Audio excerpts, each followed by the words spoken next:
Kita jumpa lagi di segmen yang selanjutnya, Spirit Perubahan. Kang, Ya, Kang kan sebagai koordinator gabungan relawan nih Kang. Nah, kita juga ingin tahu nih, masyarakat juga ingin tahu. Gabungan relawan ini seperti apa nih? Tiba-tiba muncul gabungan relawan nih Kang. ini sebenarnya adalah respon dari Kak Iwan dan Kang Iip terkait begitu besarnya ini respon atau antusias masyarakat yang memang itu ada dalam bentuk mewakili kelembagaan atau lembaga-lembaga yang sudah punya struktur yang bagus gitu kan. Yang kedua adalah karena memang dibentuk spontanitas, ada barisan Iwan Saputra gitu, ada Brigit gitu, barisan Iip gitu ya, dan begitu banyak itu, ada Wani, Kawani dan Bais dan segala macam. Ini yang spontanitas yang dibentuk. Begitu juga tokoh-tokoh ulama gitu kan, dari pesantren maupun atas nama ke pribadi, itu besar sekali.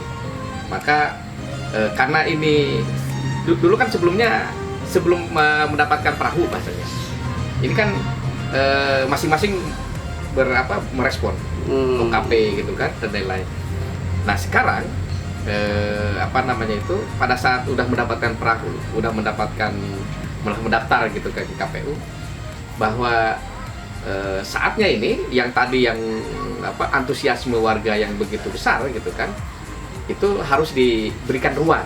Betul. Atau digunakan sarangnya gitu kan. Betul, ini sebenarnya bukan menyatukan para mereka bukan, tapi memberikan sarang atau rumah bagi para relawan yang selama ini mau kemana. Artinya energi positif ini jangan sampai liar, liar, atau justru ini harus diperkuat. Betul. Nah betul. itu jadi tim gabungan relawan Iwan Iip ini diminta gitu kan oleh Iwan dengan Kang Iip itu untuk saya ya udah Kang Iwan ini diakomodir nih sarangnya supaya bisa jalan. Nih Kang, menarik ini Kang. Menariknya ini kan sebelum relawan-relawan ini muncul itu sebelum ini Kang.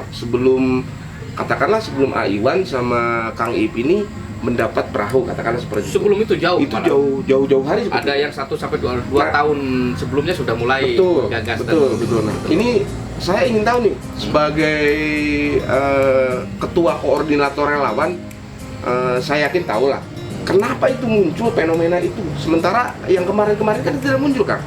Tiba-tiba atau memang karena ingin cepatnya sebuah perubahan atau apa tuh Kang kira-kira Kang? Ini kan investasi lama dari seorang Iwan dan Iip sebenarnya.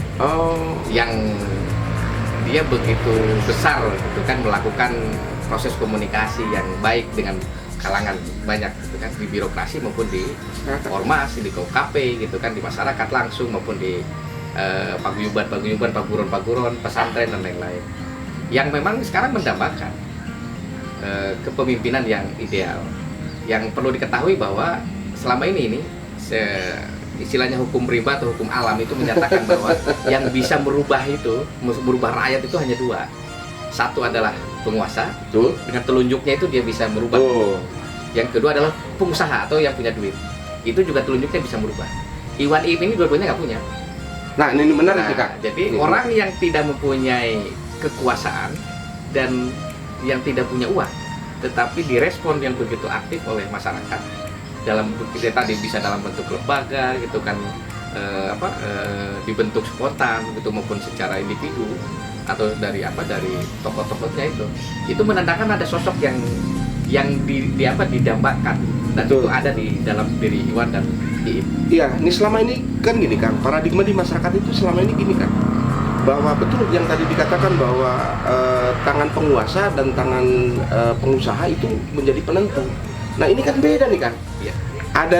Adanya Wani ini, adanya Iwan Iip ini, itu kan beda paradigma itu. Betul. Paradigma itu. Nah, dan kebetulan gitu kan, lawannya ini satu pengusaha, satu penguasa. Nah, ini menarik. Ya, memang. Ini menarik. Obrolan yang sangat menarik. Ya, betul bahwa di sisi lain adalah pengusaha, di sisi lain adalah penguasa. Nah, Iwan Iip ini ada di tengah-tengah. Dan yang namanya tengah-tengah itu pasti nikmat. Dan itu akan memuaskan. Kita kembali lagi setelah yang satu ini. Salam spirit perubahan.